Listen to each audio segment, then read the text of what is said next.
Now let us look into the eddy diffusion term. It is very interesting that eddy diffusion term actually arises because of the taking up of the different paths of the solute molecules while eluting through a column. Now let us we have given an example. For example, you can see that this short path is the blue path and the long path is the red path. Now what this figure summarizes is that, for example, your solute molecule take this path where it is passing in between, somewhere in between.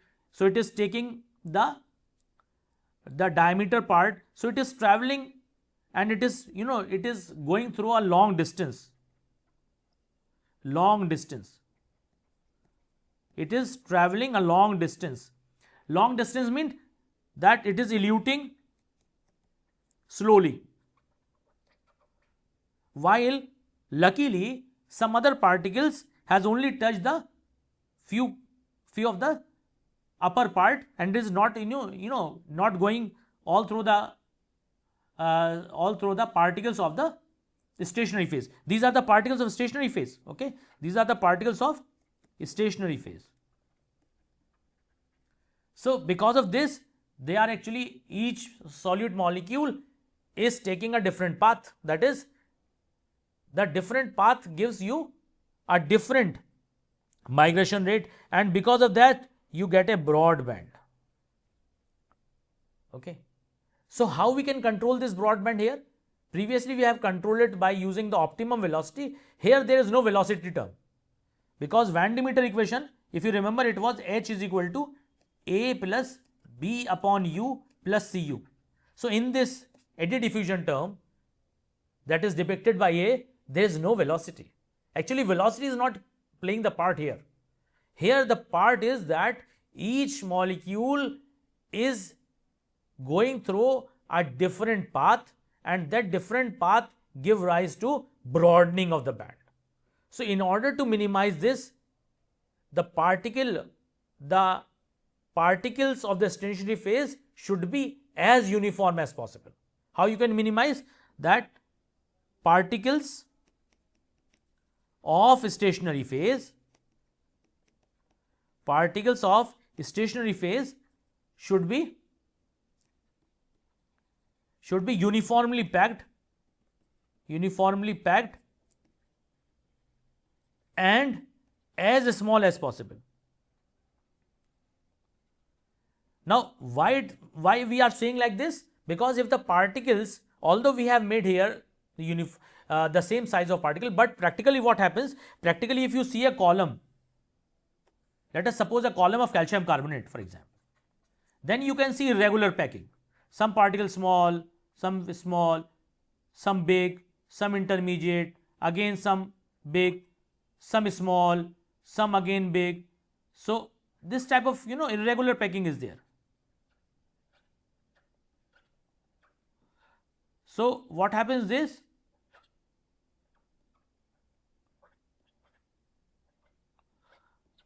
okay, so this type of packing is there. Now for example, if your solute molecule enters here, for example, and one solute molecule enters here and one enters, for example, here, let us suppose these have three particles, A, B and C. Now this particle actually traveling like this and it is like this, but for example B is traveling like this. Okay, it will give like this, then this, then this, then it is like this.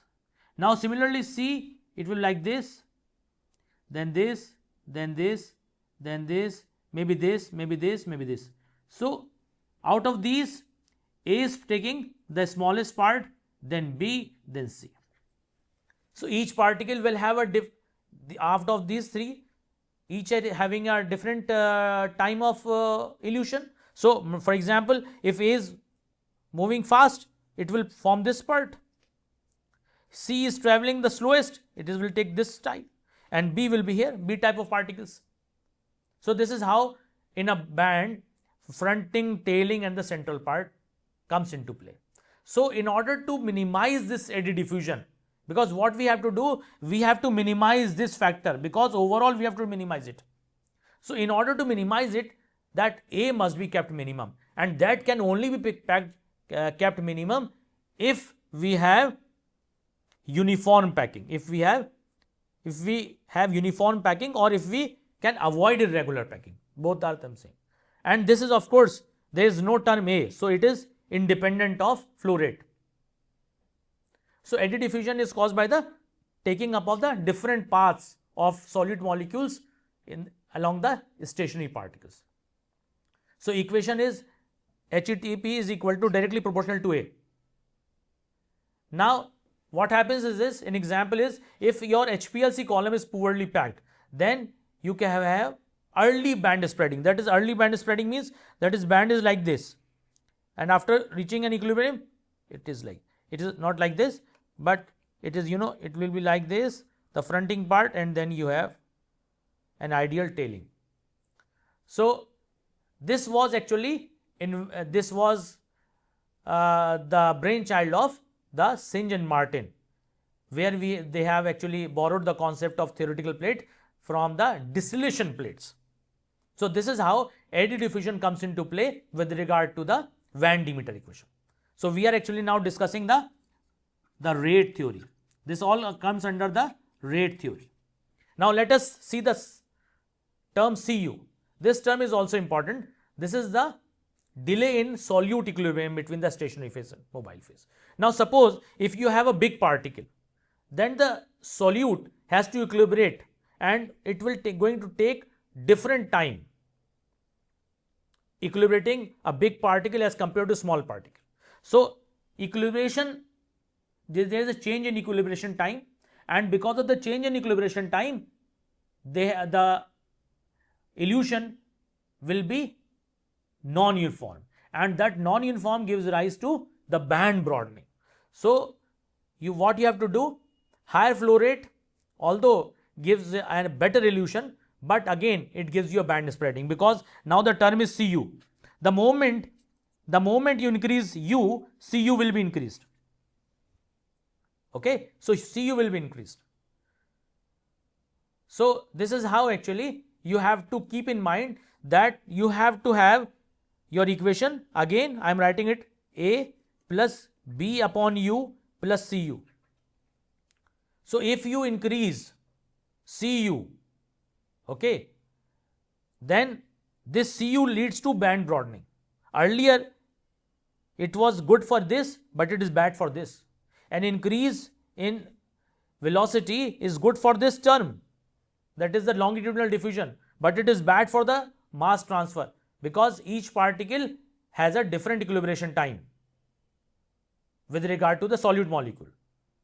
So this actually causes a delay in establishing the equilibrium between the stationary phase and mobile phase. And if increase the flow rate, then of course less time will be there, but this Cu will lead to band broadening.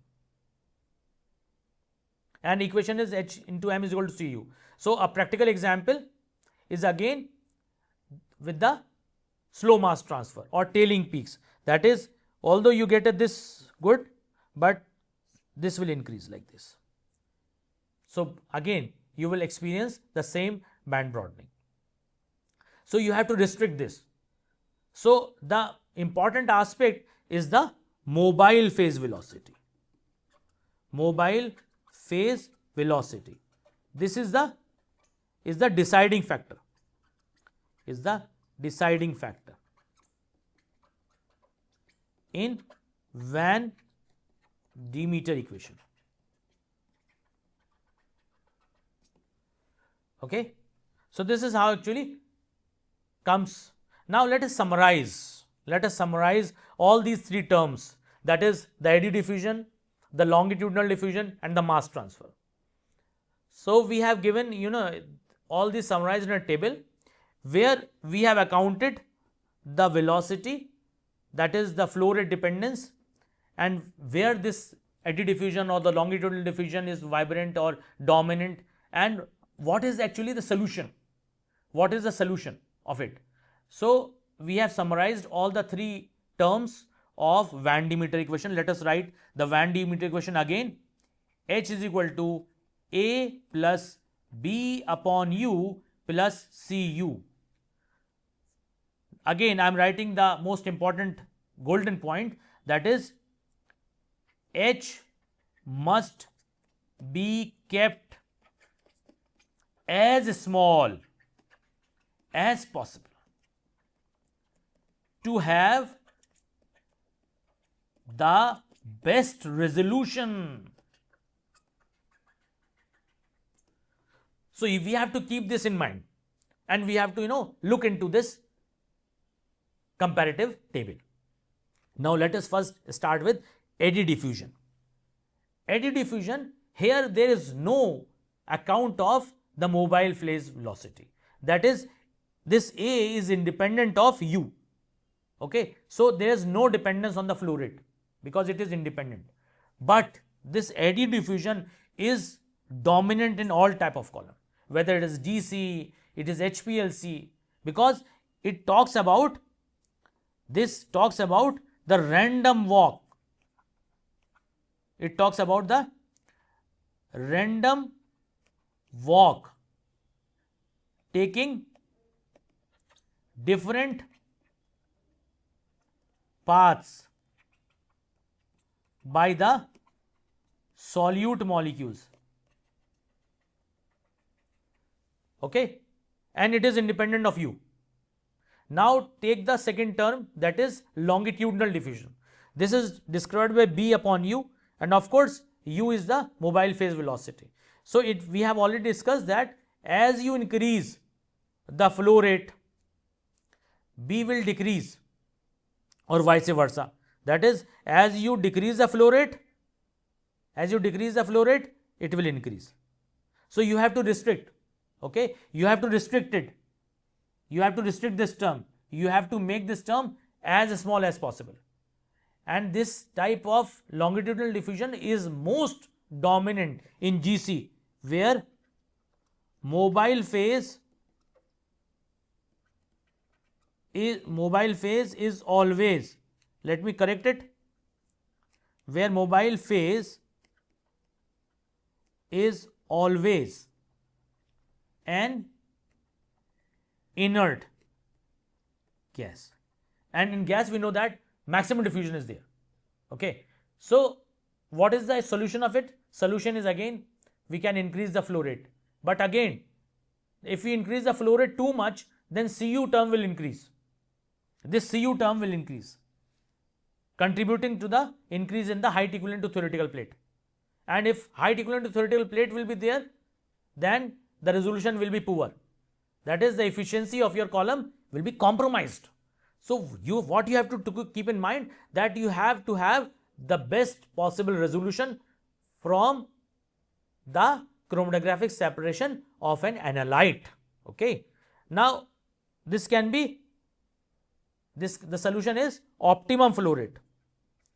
Optimum flow rate, and of course towards the higher side. And then the number 3 term is the mass transfer.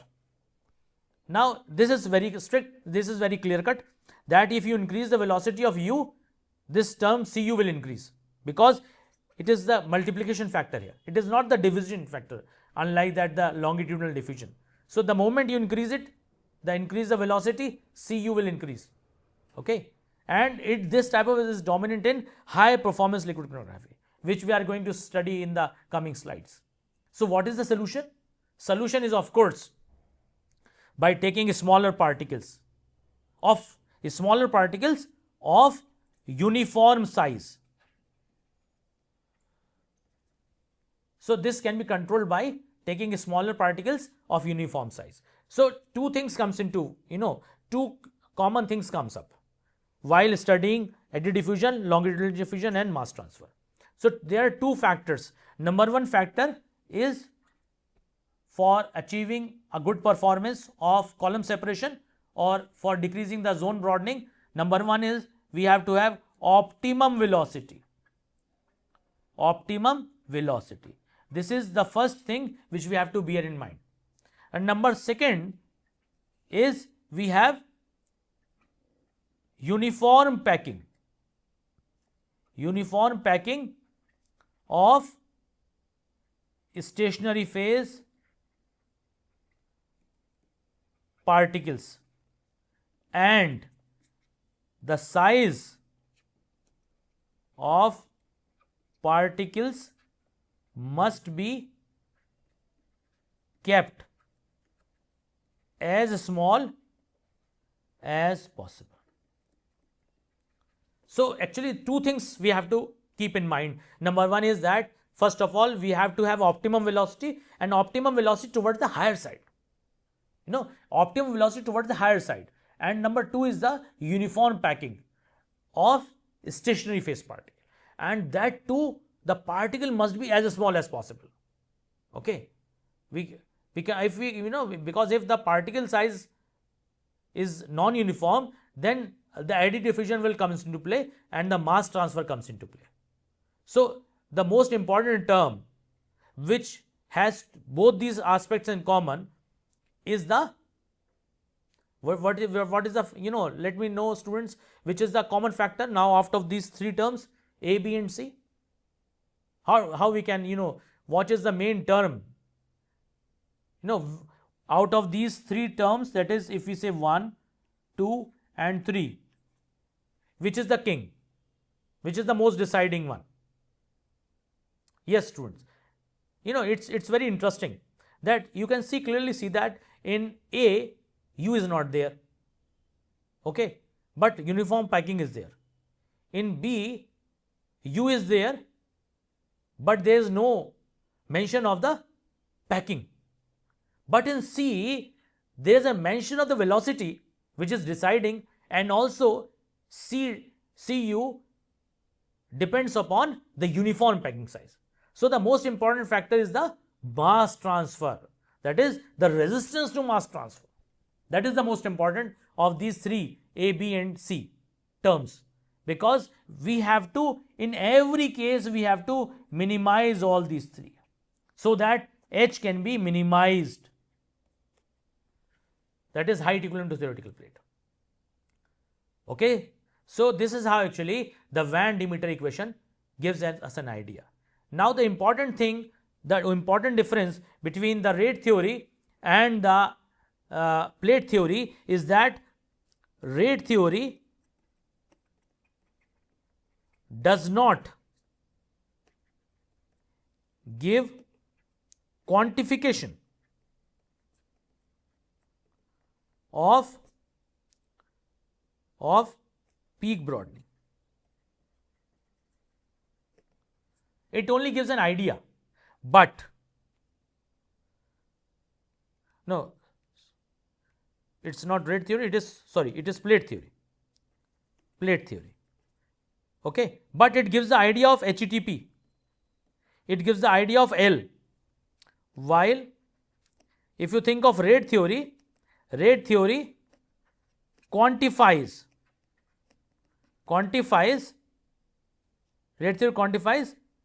band or peak broadening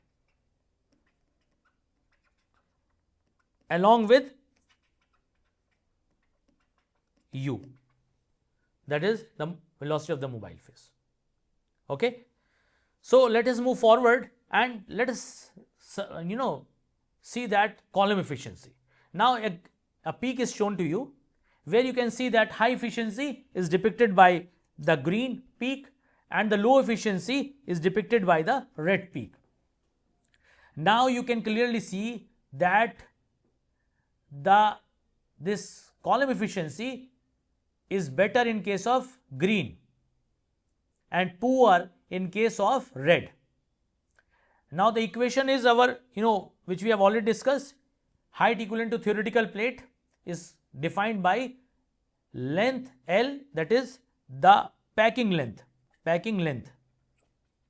of stationary phase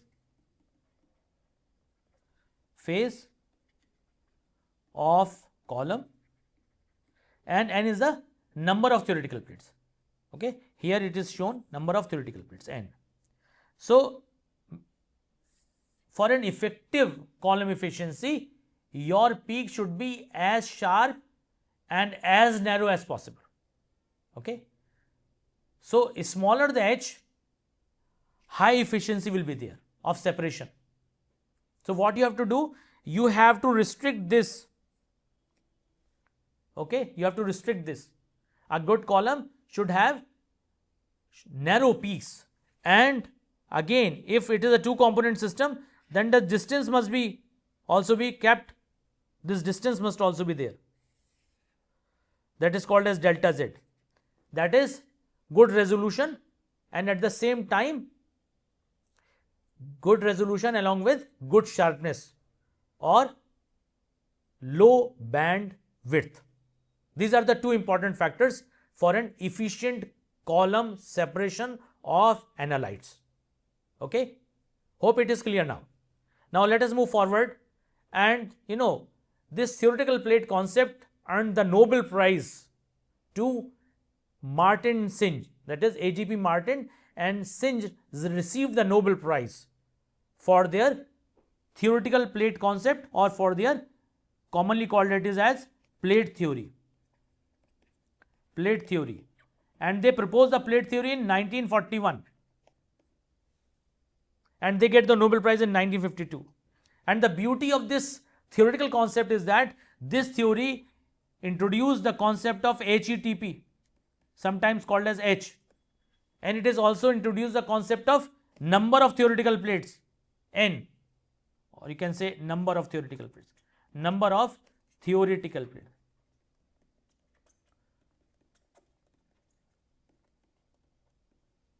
In fact, these terms, this concept of theoretical plates, which we have shown you, that every column, according to Martin Singe, that each column composed of the continuous discrete and continuous theoretical plates, and this actually distance is h, and the number of plates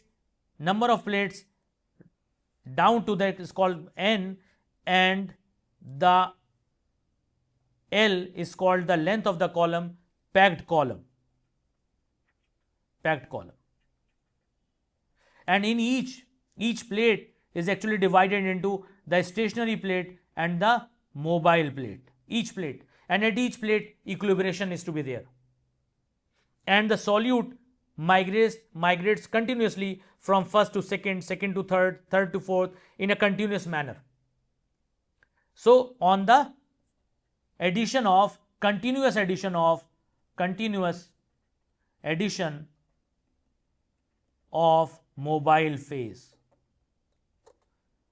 The problem with this theory was that it does not account, or it does not talk about the velocity of mobile phase.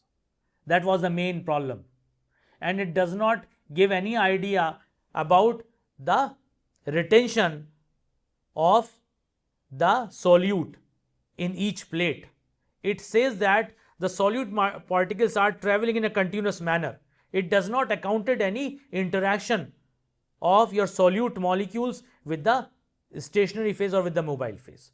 But technically and practically, there is always interaction of solute molecules with the stationary phase. So it does not have any account of that.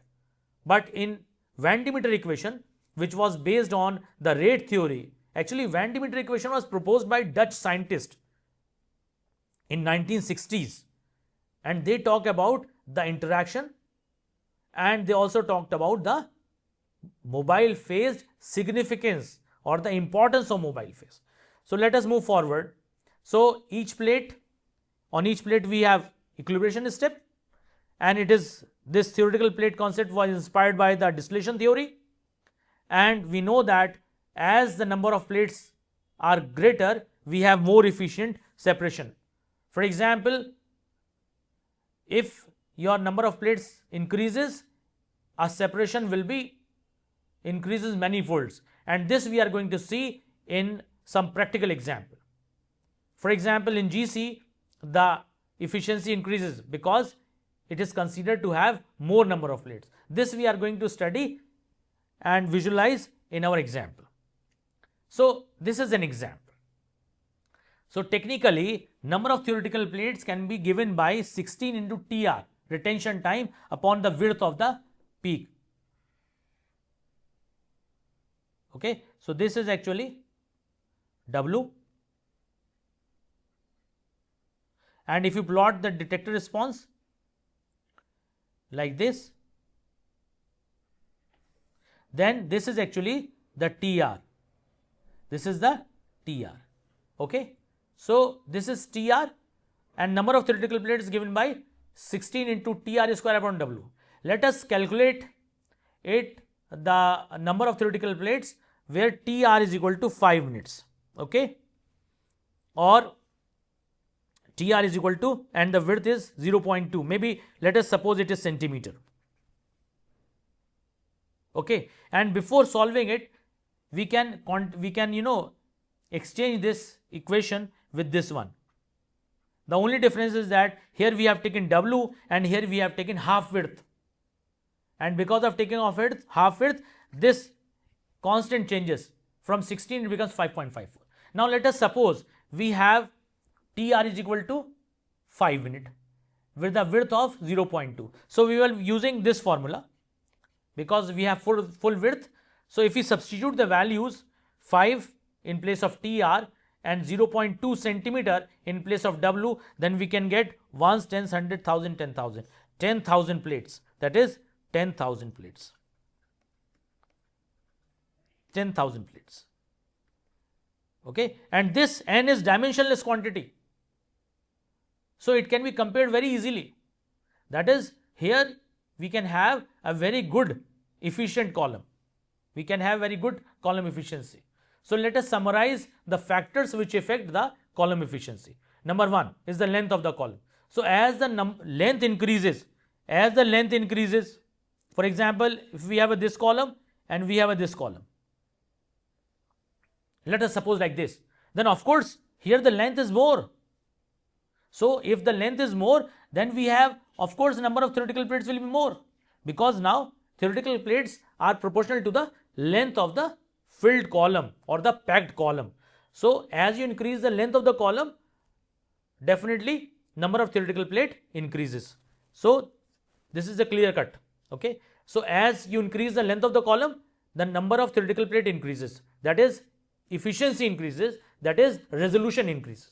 Similarly, now let us think of particle size. We already discussed it when we were discussing about the resistance to mass transfer. So as the particle size gets minimized, the height equivalent to theoretical plate gets minimized. And as the particle size minimized and height equivalent to theoretical plate, this is actually h. This is actually h. So as the height decreases, n increases, and that actually implies that RS increases, that is, the resolution increases. So as you decrease the particle size, the efficiency increase. Okay. We have already discussed the flow rate. So flow rate must be at an optimum and towards the higher side, so that the column efficiency will be good. So number 1 is that column length, it should be kept as long as possible. That is the packed column length. Then we have to have as small particle as possible, so that we can have as small height equivalent to theoretical as possible, which leads to a high resolution. Similarly, we have to optimize the flow rate. It must be very much high, because if it is very much high, then it will increase CU term. Okay, and if CU is increased, then again H will increase, and that leads to poor resolution.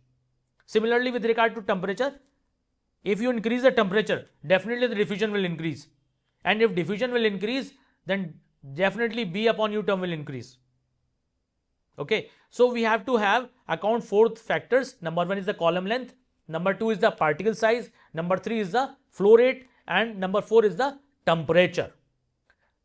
Now practically what has been observed is that on reducing the particle size from 10 micrometer to 3 micrometer improves the efficiency in HPLC. Okay, so what are the hidden insights? Okay, what are the hidden factors which we have account? So number 1 is the best columns have unavoidable diffusion limits. This is, you cannot ignore it. This is always there. Because diffusion is always there. And whenever we have a mobile phase which is gaseous, that is where you are using carrier gas as a mobile phase. For example, in GC, where you mix your volatile sample with the carrier gas, then you cannot ignore diffusion. Diffusion is always there. So there is always, again, there is always a trade-off. There is always a relationship between the speed and efficiency, because now this trade-off is actually can be minimized or can be normalized by taking the optimum velocity possible, by taking the optimum velocity. And whenever I say optimum, I mean to say that it is towards, almost towards the higher side, because we have to limit B upon U. If velocity is towards the lower side, then diffusion will increase and this BU term will increase. Okay, although CU will be limited, but BU will be increased. And again, if BU will increase, you will get this type of peak, broader peak, that is inefficient column. Okay. Similarly, when we talk about the GC, we talk about the columns which are capillary type columns, and they have very high efficiency. They have very high efficiency because they are very long, in meters they are in meters, several meters. So several meters give rise to lakhs of plates. So these are the hidden factors which you have to account. That is, you cannot avoid diffusion limits, particularly when you are dealing with the gaseous phase, mobile phase. Similarly, you have to keep an eye on the velocity of the mobile phase. That is, you have to have an optimum velocity, because it directly impacts the efficiency of the separating column. Similarly, you have to have as number of plates as possible, so that your separation would be as good as possible. So you have to have these three factors in your mind. Now comes the the Van Demeter equation, the most awaited equation that actually changed the whole scenario of the column efficiency. Then this Van Demeter equation was developed by some Dutch chemical engineers. Not the chemist anymore. The engineers comes into work. They are actually now they're employed to have a good column efficiency. So that actually Van Demeter equation is developed by Dutch chemist, and this is the Van Demeter equation. H is equal to A plus B upon U plus Cu. We have already discussed each of these terms in quite detail. Now let us delve into the diagram on the left hand side. So this is actually a diagram plotted, and here all the three terms are plotted. Eddy diffusion is plotted with regard to the red dashes, longitudinal shows by green, and the mass transfer is shown by the yellow dots. Now you can see that all these factors comes into play, and this star, if you draw a perpendicular here, and you can draw a perpendicular here, then you can see this star is actually telling you the optimum velocity. This star is telling you the optimum velocity, and at this optimal velocity you have lowest H value. Okay. So lowest H value is possible at the optimum velocity, and you can see that all the three curves are cutting at only this point. Did you notice it, my dear students? That is eddy diffusion, okay, the longitudinal diffusion, and this mass transfer, resistance to mass transfer, they are converging it at this point, at the point of the optimum velocity, that is called as the minimum value of H. H means that is the minimum height equivalent to theoretical plates. That is, at this point of time H is minimum, and at this point resolution will be maximum. So this is the beauty of Van Demeter equation, that it has quantified your band broadening. It is not only a theoretical concept like the plate theory given by the Martin and Sinch, but again you cannot ignore the importance of this plate theory, because that led the concept, that led the beginning, that led the fundamental of the band broadening with regard to column efficiency. So Van Demeter equation is very beautifully explains the band broadening, and it actually gives you a quantitative idea with regard to three parameters, that is the eddy diffusion that given by A, that is the longitudinal diffusion given by B upon U, and the resistance to mass transfer given by Cu, and U is the velocity of the mobile phase, and the best or the optimum velocity is that point where all these three parameters, that is the eddy diffusion, this is eddy diffusion, the longitudinal diffusion, and the resistance to mass transfer are meeting at this point, and this point is called as U opt, that is the optimal velocity of the mobile phase. So let us just refresh our concept. Eddy diffusion, it is a constant term and it can be minimized by having a uniform packing of the stationary phase particles. So if we have a uniform packing, then A can be minimized because it talks about the random walk of the solid molecules. So if it undergoes a similar uniform packed particle, then this distance is at least can be minimized. So all the particles of solid molecules can cover almost the same distance, not like this. Okay. So the solution of this is that we always have a spherical, as small as possible, and monodispersed particle, so that eddy diffusion can be controlled. Eddy diffusion can be